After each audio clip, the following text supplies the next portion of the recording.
Assalomu alaykum. Biz hozirda Dehli shahridagi Qutb Minor majmuasidamiz.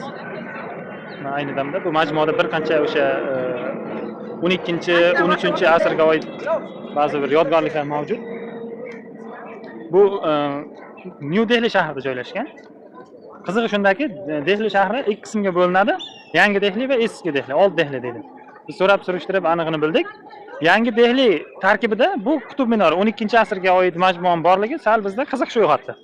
Gap shundaki, eski Dehli deganda faqat bular o'zlarining tilida aytganda Mo'g'aliya davran deydi. Ya'ni Boburiylar davriga oid shaharning qismi eski Dehli deb ataladi. O'sha davrda qurilgan imoratlar, o'sha davrda demak shaharsozlikda qilingan shaharning kengaygan qismlari eski Dehli deb qaraladi va bu 12-asrga oid bu hudud yangi Dehlining tarkibiga kirib qolgan.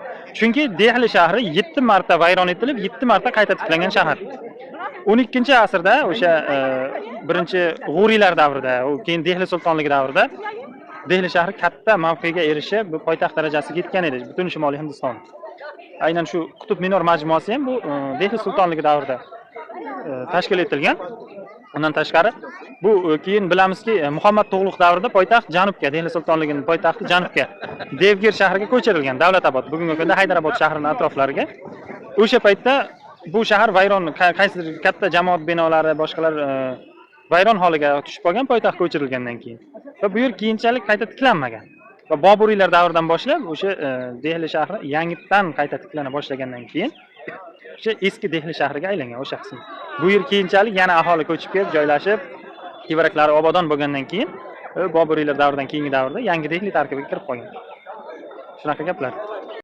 Qutb Minor 1199-1220-yillarda hukmronlik qilgan o'sha Dehli sultonligi asoschisi, dastavval G'uriylar imperiyasining Hindistonda hokimi bo'lgan Qutbiddin Oybek tomonidan qurilgan. Turk kelib chiqishi turk bo'lgan, G'aznaviylarga bog'liq bo'lgan turklardan bo'lgan Qutbiddin Oybek. Shu Qutbiddin Oybek davrida qurilgan minora. Uning nomi bilan Qutb Minor, ismini qisqartmasi bilan Qutb Minor deb ataladi. Bir kam 400 zinapoyaga ega bo'lgan minora, ya'ni 399 zinaga ega. Bu ma'lum muddat biz hozir aytib o'tganimizdek, Muhammad Tug'luq davrida Dehli shahri tashlab chiqib ketilgan, Devgir shahriga janubga ko'chirilganda poytaxt qarovsiz holatga kelib qolgan. Muhammad Tug'luqning o'g'li Firuzshoh Tug'luq tomonidan 1368-yil qisman qayta rekonstruksiya ishlari olib borilgan. Demak, qarshimizda turgan bu bino Dehli shahridagi eng birinchi masjid hisoblanadi. Nomi Quvvatul Islom masjidi. Bu 1192-yil boshlangan, 1198-yil qurib bitkazilgan masjid. G'aznaviylar tomonidan Dehli va uning atroflari ishg'ol etilgandan so'ng, keyinchalik G'uriylar davrida aynan Qutbiddin Oybek ham bu o'sha paytda G'uriylarni Hindistondagi noibi bo'lib hisoblangan Qutbiddin Oybek tomonidan qurilgan. Bu masjid 27 ta hinduizm va jaynizmning ibodatxonalarining materiallari hisobiga qurilgan. Shular buzilgan, vayron bo'lgan hinduist va jaynist ibodatxonalar materiallari hisobiga qurilgan. Ustunlarini ko'rishimiz mumkin, yirik tosh ustunlar. Aynan o'sha Qutb Minor majmuasida joylashgan bu mana. Minorning pastki qismida Dehli shahridagi birinchi musulmon masjidi hisoblanadi. Ajoyib. Arxitekturasiga deyarli putur yetmagan, chunki materiallarni o'ta mustahkam toshlardan qurilganligi sababli 1000 yildirki shu holatda saqlanib qolgan.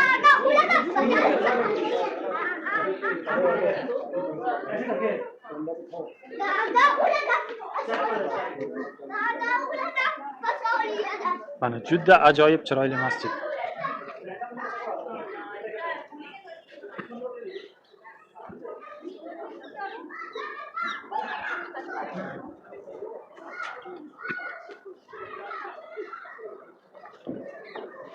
Hozir demak masjidning ichiga kirib boramiz.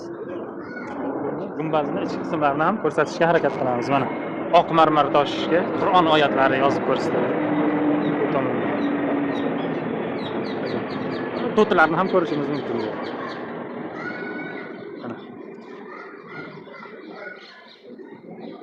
Juda ajoyib, chiroyli majmua mana. Tosh bilan o'yib ishlangan naqshlar. Vau. Mana gumbazning ichki qismi 1000 yillik masjid. Bir toshi ko'chib tushmagan. Chunki har bitta materiali aynan toshning o'zidan qilingan. Bugungi kunda bu yerda deyarli namoz o'qilmaydi. Chunki hozirda bu yer masjid maqomidan ko'ra ko'proq o'sha turistik majmua sifatida ko'rsatiladi Hindiston hukumati tomonidan.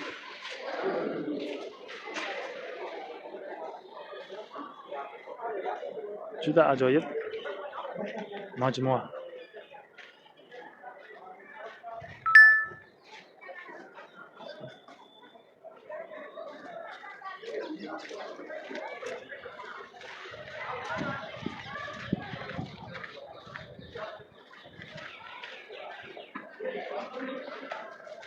Ajabtovur ustunlar.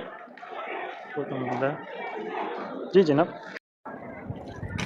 Minorning aynan ostki qismidamiz bu yerga Qur'on oyatlari bitilgan. Juda ajoyib shaklda. 400 zinapoyali minora.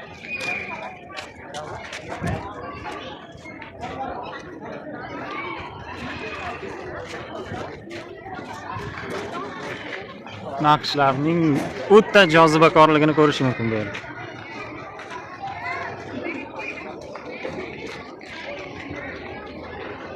Ajoyib. Hind arxitekturasida Markaziy Osiyo an'analarining aks etishi. O'ta ajoyib, o'ta ajoyib.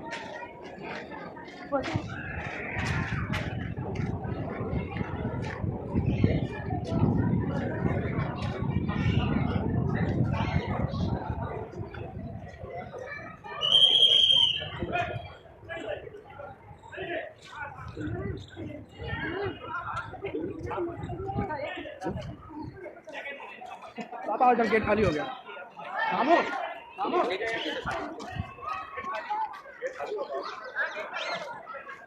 Mana bu joy esa minorani kirish eshigi. Minorani kirish eshigi.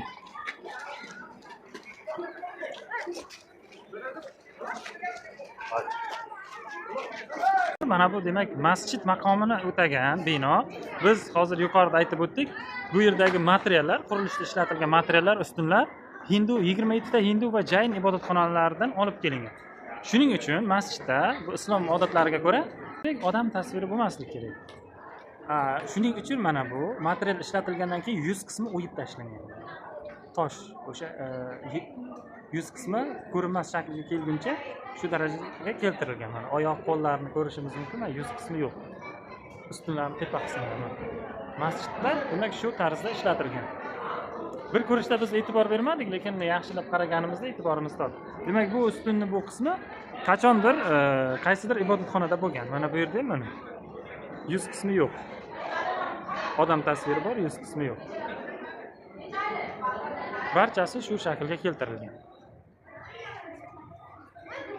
Nihoyatda ajoyib ishlangan naqshlar, tosh o'ymakorligi, sangtaroshlik nihoyatda yuqori darajada bo'lganligidan dalolat beradi.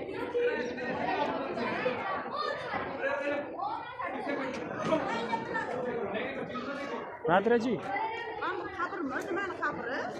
Hozir bilamiz. Mana juda ajoyib gumbaz. Juda ajoyib, juda ajoyib. Tosh o'ymakorligi. Bitta tosh o'pirilib tushmagan bu yerda.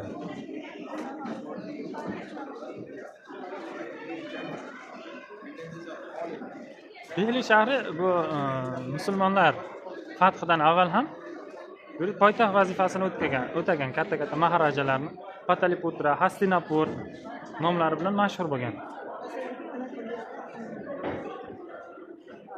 Hastinapur nomi bilan mashhur bo'lgan Dehli shahri avval boshda ma'nosi Hastin degani sanskrit tilida fil degani, ya'ni fillar shahri. Fillar tomonidan qurilgan shahar, ya'ni ular yordamida qurilgan shahar deb qarashadi hindlar.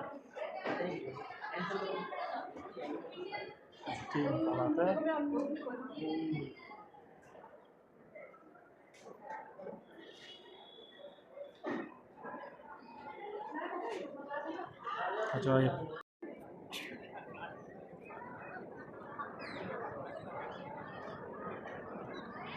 Mana bu demak o'sha mashhur korroziyaga uchramaydigan ustun. Dehli shahridagi mashhur ustun.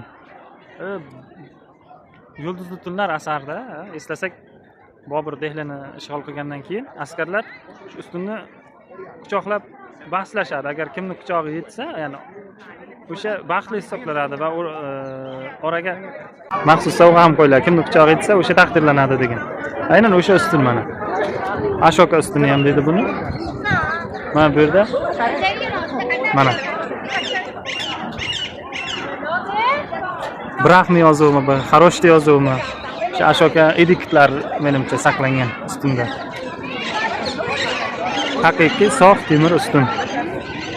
Sofligiga shubham bor-ku, lekin o'sha asosan temirdan bo'lgan ustun.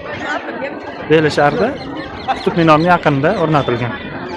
Agar bu Ashoka davriga oid bo'lsa, buni yoshi deyarli 2200 yosh bo'ladi. Shunaqa gaplar. Qutb minor majmuasida bizni xunob qilgan narsa Dehli sultonligining buyuk hukmdori, ya'ni Hindistonni Mo'g'ullar hujumidan, Chingizxon hujumidan asrab qolgan buyuk hukmdor Shamsuddin Iltutmish qabrini shu holatda xarobaga aylangani hamda musulmon bo'lmagan hindlarda qabrga hurmat bajo keltirish an'anasini mavjud emasligi. Biz bu yerda mahalliy hindlarning buyuk hukmdor Shamsuddin Iltutmish qabri ustiga chiqib bemalol suratga tushayotganiga guvoh bo'ldik. Chunki jasad yoqib yuboriladigan bu madaniyatda, mentalitetda albatta qabrga hurmat munosabatda bo'lish degan tushunchani o'zi bo'lmaydi.